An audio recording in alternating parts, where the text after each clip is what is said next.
Dans le chapitre 12, concentrons-nous sur les liquides, c'est-à-dire les consonnes L et R.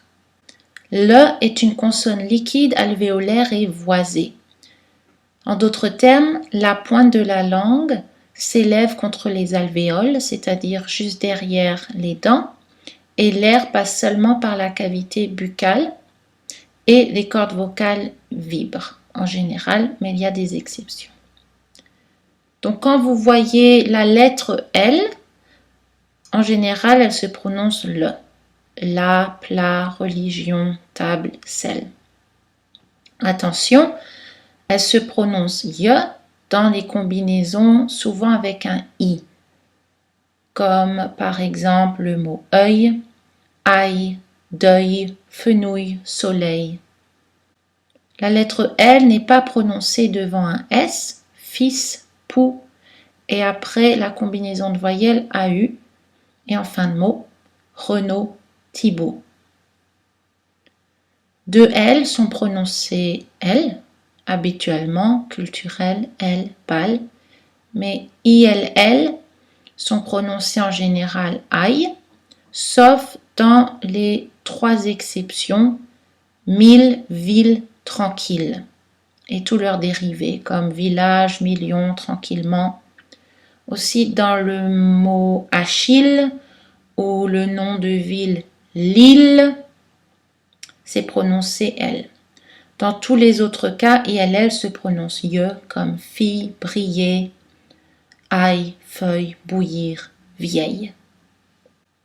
Nous avons vu que le en français est une consonne alvéolaire. Il est important de se souvenir que cette consonne en français garde toujours cette articulation, quelle que soit sa position dans une syllabe. C'est différent en anglais, puisqu'en général, en anglais, il y a une prononciation différente selon que le se trouve au début ou à la fin de la syllabe. Écoutez les mots anglais suivants. Lip, pill, lap, pal, lie, isle. Le son en coda, c'est-à-dire en fin de syllabe, est beaucoup moins clair que celui en attaque. Il peut même ressembler un peu à une voyelle. En français, il n'existe qu'une seule façon de prononcer le. Donc il faut faire attention à bien positionner sa langue contre les alvéoles, c'est-à-dire un peu plus en avant qu'en anglais. Essayez de juste toucher l'arrière des dents. Exemple, lit, fil, las, salle.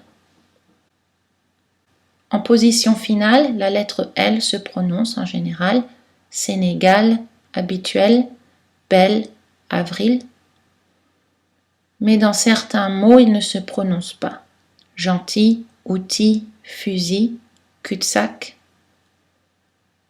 Sa prononciation peut être variable, comme nombril ou nombril, persil ou persil, sourcil, sourcil. Notez aussi que dans le langage plus familier, on a tendance à laisser tomber le L dans le pronom sujet il quand il est devant une consonne.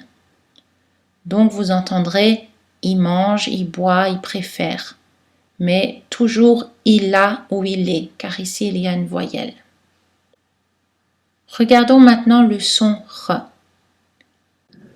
La lettre R se prononce en général R, comme reine, francophone, arrivée, labeur.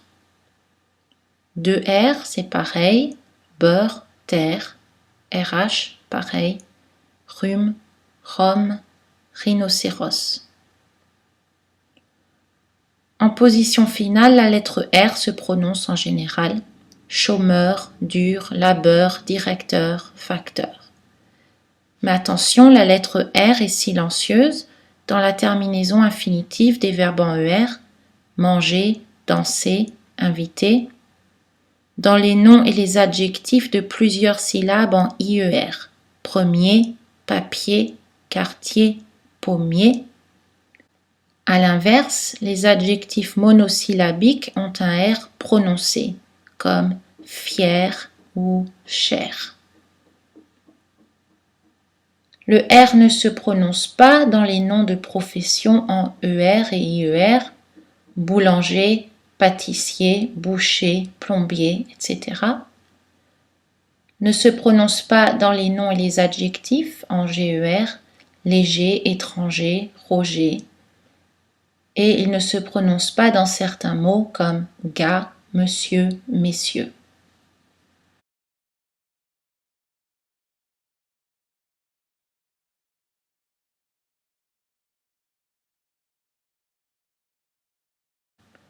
L'assimilation, pour réviser, est quand deux consonnes sont côte à côte et qu'une consonne prend les caractéristiques similaires de la consonne voisine pour faciliter la prononciation.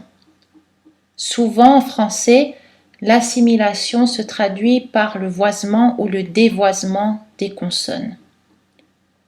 Quand il s'agit des liquides, les sons L et R changent légèrement de qualité sonore lorsqu'elles sont en contact avec une consonne non voisée. Alors, la consonne liquide L et R a tendance à devenir non voisée. Est-ce que vous entendez la différence entre les mots suivants? Les liquides voisés, long, blond, et dévoisés, plomb, alcool. Voisé, rue, brune, et dévoisé, prune, tarte. Souvent, les non-natifs ont tendance à dévoiser le R alors qu'il faut le voiser. Donc des expressions difficiles pour les non-natifs sont au revoir, arriver, rarement. Donc essayez de prononcer avec un R assez doux.